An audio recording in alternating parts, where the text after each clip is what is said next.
Friends, आज का हमारा टॉपिक है proteins. Protein are defined as polymer of amino acid. अब पॉलीमर क्या है? पॉली मीन्स मैनी और मर मीन यूनिट्स, यानी कि अमाइनो एसिड्स के बहुत सारे यूनिट्स कंबाइन करते हैं तो प्रोटीन बनते हैं। प्रोटीन एक ऑर्गेनिक कंपाउंड है। ये कैसे फॉर्म होता है? इसमें कार्बन, नाइट्रोजन, हाइड्रोजन और ऑक्सीजन एटम्स प्रेजेंट होते हैं।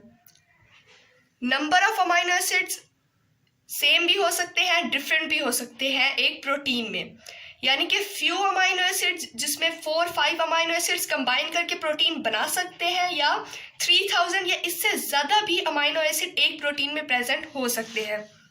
अब हम इसके अक्रेंस की बात करते हैं। मोस्ट अबंडेंट ऑर्गेनिक कंपाउंड है।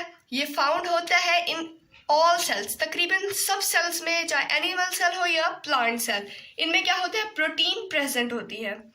It comprises 50% of the total weight of the cell, यानी कि 100% जो वेट होता है एक सेल का, उसमें से 50% वेट किसकी वजह से होता है? प्रोटीन की वजह से, क्योंकि बहुत सारे स्ट्रक्चर्स और क्या होते हैं, कंपोनेंट्स ऑफ द सेल बने हुए होते हैं प्रोटीन से।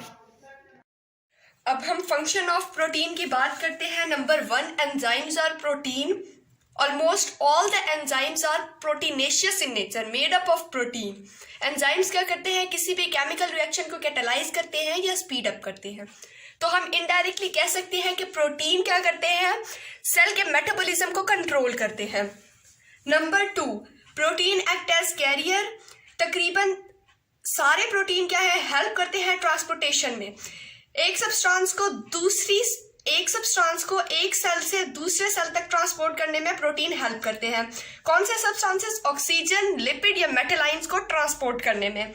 अब ऑक्सीजन को जो ट्रांसपोर्ट करते हैं उस प्रोटीन को हम हीमोग्लोबिन कहते हैं। ये एक एग्जांपल है कि haemoglobin is an oxygen carrying protein. उसके अलावा ये ऑक्सीजन के साथ हीमोग्लोबिन कार्बन डाइऑक्साइड को भी ट्रांसपोर्ट करता है एक सेल से दूसरे सेल तक। Third point, antibodies are protein in nature. Antibodies हमारी बॉडी में प्रेजेंट होते हैं और हमारी बॉडी को प्रोटेक्ट करते हैं। जब कोई फॉरिजन पैथोजन आ जाए, जर्म्स हमारी बॉडी के अंदर एंटर हो, तो एंटीबॉडीज उन्हें किल कर देते हैं। ये एंटीबॉडीज प्रोटीन की बनी हुई होती हैं। तो हम इनडायरेक्टली हम कह सकते हैं कि ये प्रोटीन जो है असल में हमारी बॉडी की डिफेंस करती है, हमें अगेंस्ट पैथोजन हमारी बॉडी को प्रोटेक्ट करती है। फोर्थ पॉइंट है ब्लड क्लॉटिंग प्रोटीन। जब कभी हमें कट लग जाए तो वहाँ क्या होता है? खून बहना शुरू हो जाता है। कुछ देर के बाद खून जम जाता है, खून रुकना, बहना खत्म हो जाता है, वो कोएगुलेट हो जाता है। जमना जो होता है वो एक प्रोटीन की वजह से होता है। वो प्रोटीन है फाइब्रिन। वो क्या करती है? ये प्रोटीन प्रिवेंट करती है loss of blood from body after an injury. Fifth point है मूवमेंट। प्रोटीन प्ले करती है रोल मूवमेंट पे, movement of organ and organism. Organ क्या है? लिवर एक ऑर्गन है। लिवर किससे? एक मसल से बने हुए होते हैं। लिवर मसल से बने हुए होते हैं, और मसल की मूवमेंट आप जानते हैं कि क्या होती है? कॉन्ट्रैक्शन और रिलैक्सेशन, या कॉन्ट्रैक्शन और एक्सपेंशन, ये इसकी मूवमेंट होती है। अब ये मूवमेंट जो एक ऑर्गन की है, ये प्रोटीन की वजह। अब ये कॉन्ट्रैक्शन और रिलैक्सेशन जिस प्रोटीन की वजह से होती है उसे हम एक्टिन और मायोसिन कहते हैं। ऑर्गेनिज्म की मूवमेंट किसकी वजह से होती है? स्केलेटल मसल्स की वजह से होती है। और मसल्स में मैंने आपको बताया कि 2 प्रोटीन होते हैं, उन्हें हम एक्टिन एंड मायोसिन कहते हैं। And movement of chromosome during anaphase of cell division is due to protein. अब मूवमेंट ऑफ क्रोमोसोम क्या है?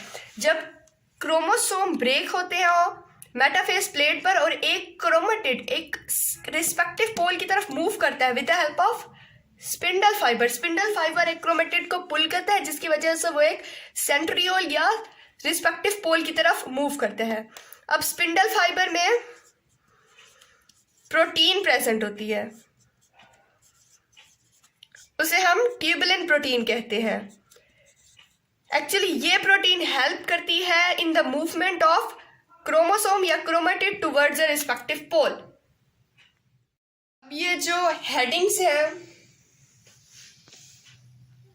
enzymes are protein act as carrier, antibodies are protein in nature, blood clotting protein और movement. इन्हें आप सब headings भी बना सकते हैं।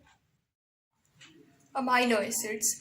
About 170 types of amino acids are found in cells and tissues. 170 types of amino acids क्या है, cells या tissues में present होते हैं, जिनमें से 170 में से 25 टाइप्स ऑफ अमाइनो एसिड क्या है, प्रोटीन बनाती हैं। ज़्यादातर जो प्रोटीन फॉर्म होती है वो 20 टाइप्स ऑफ अमाइनो एसिड से फॉर्म। अब हम अमाइनो एसिड का जनरल फार्मूला देख लेते हैं कि अमाइनो एसिड में एक अमाइनो ग्रुप प्रेजेंट होता है और एक कार्बोक्सिल ग्रुप प्रेजेंट होता है। असल में कार्बोक्सिल ग्रुप में कार्बन ऑक्सीजन के साथ डबल बॉन्ड बनाता है और एक हाइड्रोक्सिल ग्रुप अटैच होता है। इसे हम इस तरह भी लिखते हैं। अमाइनो ग्रुप और carboxyl group same carbon atom के साथ अटैच होते हैं, उसे हम अल्फा कार्बन कहते हैं। कि ये देखें कि ये कार्बन है, इसने एक बॉन्ड कार्बोक्सिल ग्रुप के साथ बनाया हुआ है। ये क्या है, कार्बोक्सिल ग्रुप है और एक बॉन्ड इसने अमाइनो ग्रुप के साथ बनाया हुआ है। बाकी इसके दो बॉन्ड फ्री हैं, एक इसने अल्काइल रेडिकल के साथ बनाएगा बॉन्ड या हाइड्रोजन के साथ, और दूसरा भी इसने हाइड्रोजन के साथ बनाएगा। अगर यहाँ अल्काइल रेडिकल की जगह कार्बन, ये जो अल्फा कार्बन है, हाइड्रोजन के साथ बॉन्ड बनाएगा तो ये जो अमाइनो एसिड फॉर्म हुई है, इस अमाइनो एसिड को हम ग्लाइसिन कहते हैं। लेकिन अगर यहाँ हाइड्रोजन की जगह मिथाइल ग्रुप लगा दें, मिथाइल ग्रुप होते हैं CH3, ये मिथाइल ग्रुप है, तो इस अमाइनो एसिड को हम एलानिन कहेंगे। अमाइनो एसिड कंबाइन होते हैं तो क्या, प्रोटीन फॉर्म होती है। अमाइनो एसिड लिंक एक अमाइनो एसिड दूसरे अमाइनो एसिड के साथ अब देखते हैं कि कैसे बॉन्ड बनाते हैं। क्या होते हैं असल में कि अगर हम एग्जाम्पल लें इसकी, हम अगर अमाइनो एसिड लें, ये कार्बन है, यहाँ नाइट्रोजन ने हाइड्रोजन के साथ दो बॉन्ड बनाया हुआ है, जैसे अभी हमने ऊपर देखा है कि ये नाइट्रोजन के साथ दो हाइड्रोजन अटैच है, तो हम इसे ऐसे भी लिख सकते हैं। बाकी एक हाइड्रोजन तो, और यहाँ कार्बोक्सिल ग्रुप है और यहाँ अल्काइल रेडिकल है। अल्काइल रेडिकल की जगह अगर हम हाइड्रोजन लगाएं तो ये ग्लाइसिन बनेगा, और इस हाइड्रोक्सिल ग्रुप को हम इस तरह भी लिख सकते हैं। ये पूरा एक कार्बोक्सिल ग्रुप है। इसके साथ दूसरा अमाइनो एसिड अटैच करते हैं।